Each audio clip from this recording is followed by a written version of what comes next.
My name is Devin Roy, and I've been leading and managing teams for more than 30 years. I have expertise in coaching, interrogation, and strategy development.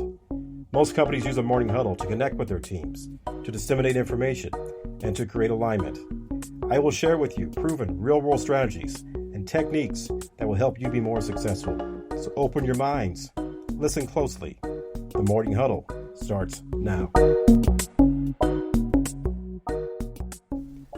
Hello everyone, and welcome to the Morning Huddle.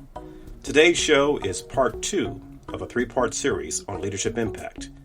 So we continue the conversation with me, Garrett, Philip, and Isaac. So sit back and enjoy the dialogue.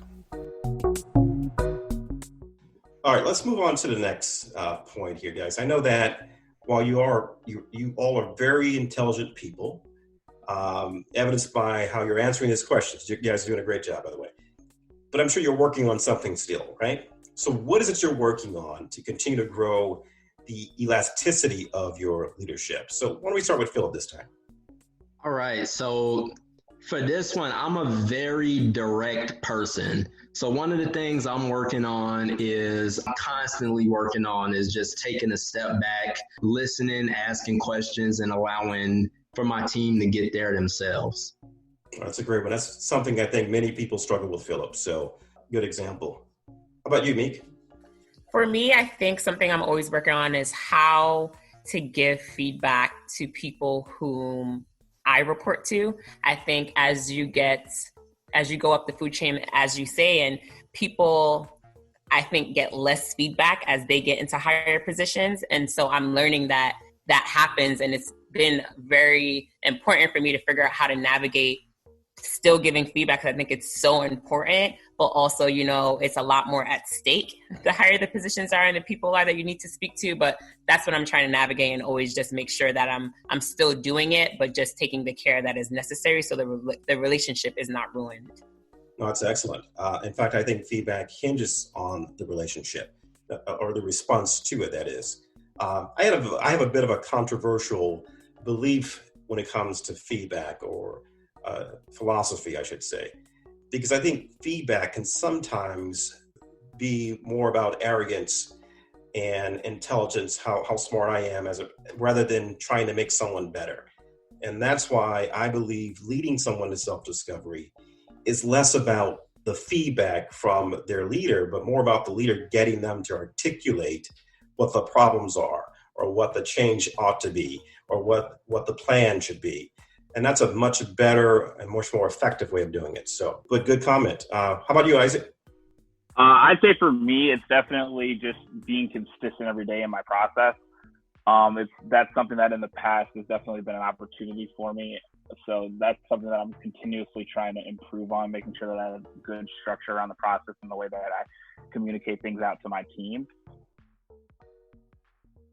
And then also, I think just leaning into my strengths as a leader. So leveraging that and then being able to use that to my benefit versus trying to develop a ton of new skills all the time.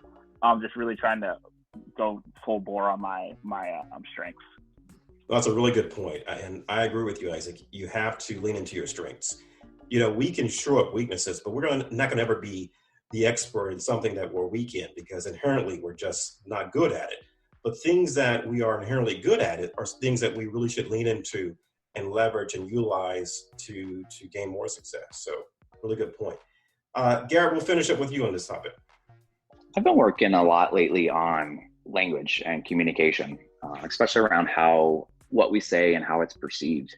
I think one great example is the word family. A lot of people describe their team or their company as family, but what we don't realize is that for some people, the word family might not mean what we think it means, and family could be a bad situation for them. So I just really think about words and how a lot of times what we say could carry some baggage with some people, and just really crafting that message in a way that resonates the best with them so that they hear everything I want them to hear. Oh, that's a really good point. Really good point, Garrett. So why don't we do this? What questions do you guys have for me or for each other? Why don't we just sort of open it up?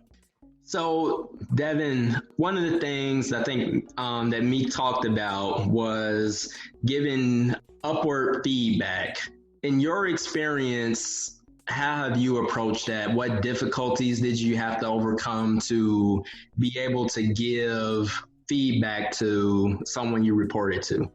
Yeah, I think, again, my opinion or my philosophy, I should say, around feedback, it's a little bit different than most people, because I don't believe the words, me saying, for example, boss, I think you were wrong when you did this, is important. What's important is that the boss believes that he or she was wrong when they did that. Does that make sense? I'm more concerned with the end result. Okay. And I think we believe that our feedback has the power always to do that. Sometimes it does. When you have that kind of relationship with someone, you can say whatever you know to them, and they'll get it. They understand it. You have a caring, compassionate, trusting relationship. But when you don't, what do? You can't just give feedback because it won't be received the way that you want it to be received. So you have to lead people there. You have to say, what do you think about that? Or what are your thoughts on this? And if that happens, then what? You've got to lead the person to that point where they can say, I see what you mean. I see where you're going with this. Does that make sense? Philip? Yes, again, that's the freight train in me who would very much so like to give the feedback and have it received.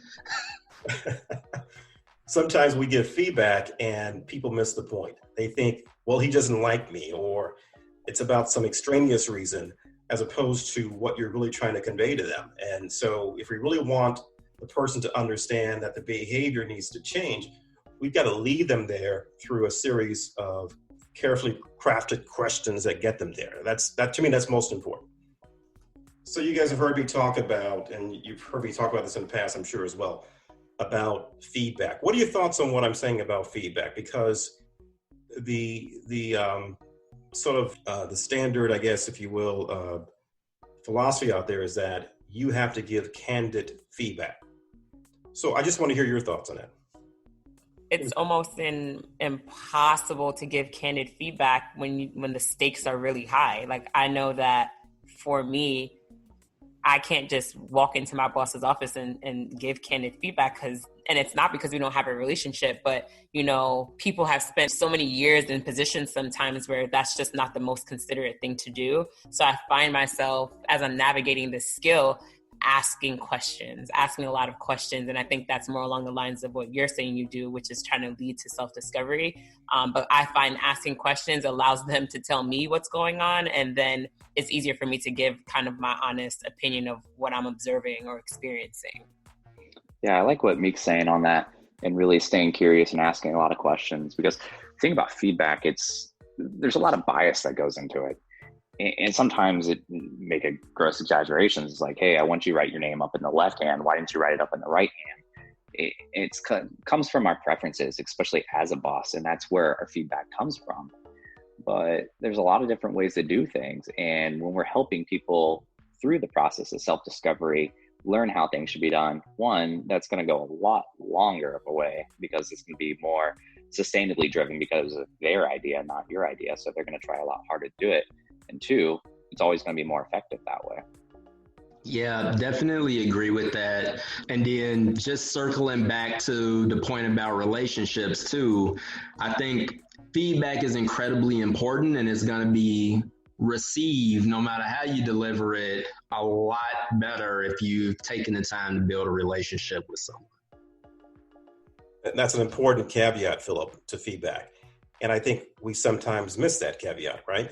So candid feedback premised on the type of relationship you have, I think has to be something we have to insert in there. Yeah, absolutely. And also, like, going back to my thing with language, we use the word but quite a bit. It's like, hey, I like the way you did this, but there can be an and. You don't have to like apples or oranges. You can like apples and oranges. And a lot of time we get caught up in that, in saying like the total effort just wasn't meeting expectations. But a lot of feedback is driven around, just a very small part of the overall process. And we lose sight of that a lot of times and just make it all about the thing that went wrong. Yeah, absolutely. And I think more importantly, we go into coaching conversations thinking about the feedback we're going to give and not about what we could learn. Perhaps our feedback is wrong. Perhaps our perceptions are wrong. And so we have to go into the conversation thinking, what can I learn today from this conversation so that I can help guide this individual in the right way? It's like trying to diagnose something without even seeing the patient. Does that make sense? So we've got to go through the checklist of questions that we need to understand the problem, what's causing the problem, and then help that person figure out a solution. Yeah, and I also think that another valid point is having the ego be removed from the conversation. So being able to have that feedback conversation where there's not egos involved in both of it allows you to actually get to the root cause of things and have a more direct conversation versus other things getting in the way.